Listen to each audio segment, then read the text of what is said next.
碰到佛陀是很难很难很难，要听到佛陀讲的法也非常的困难。今天我讲一个公案给各位听啊。佛在世的时候，阿难是佛陀随身的侍从，他常常随着佛陀外出去托钵讲经说法，或者是护一些法宴，他经常陪在佛陀身边，所以被称呼为多闻第一的弟子。有一次，佛陀走在舍卫城东的半路上，看到前面有一位妇人走过来，佛陀就跟阿难说，那一位老妇人是跟我同年同月同日同时出生的，但是却与我连一面之缘都没有嘞。阿难听了佛陀的话以后，心中生出疑惑，明明就在前面而已啊，怎么会无缘来见面呢？阿难一则是起了怜悯的心啊，二则呢也是要证明一下究竟是真的还是假的呢，所以就一而再再而三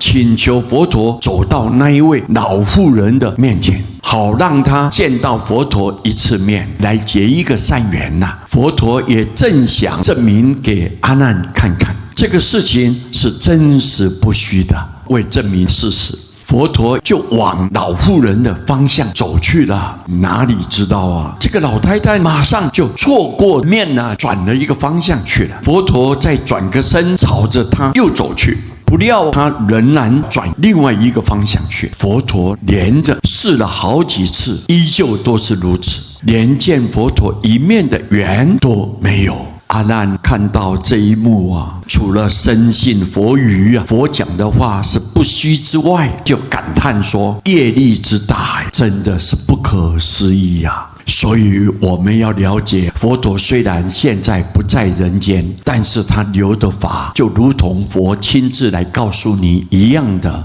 他告诉我们众生，在末法年代没有第二条路可以选择，你赶紧念佛，仰仗着阿弥陀佛他力的救度，我们人人都可以解脱，人人可以成就，是从佛陀亲口告诉我们的。我们今天能够听到，不但不能怀疑，而且要真实的相信，就如同佛在你面前告诉你一样。所以佛法难闻啊，佛陀难见啊，这个是真实不虚的。此生此世，在这个关键时刻，我们能够听到佛陀的法，我们深感感恩啊，很感恩佛陀。所以我们要好好的把握珍惜这个因缘，深信不疑啊，好好的念佛，大家发愿西方成就道业，了脱生死。今天将这个道理告诉大家，阿弥陀佛。